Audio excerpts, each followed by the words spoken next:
اللهم إن كان رزقي في السماء فأنزله، وإن كان في بطن الأرض فأخرجه،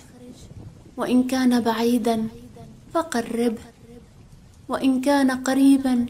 فيسره، وإن كان قليلا فأكثره، وإن كان كثيرا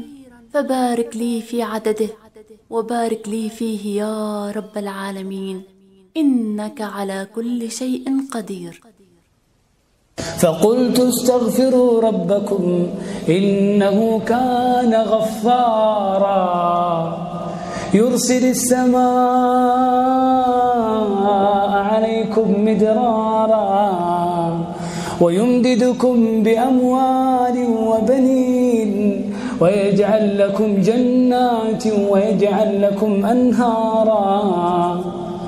ما لكم لا ترجون لله وقارا وقد خلقكم أطوارا.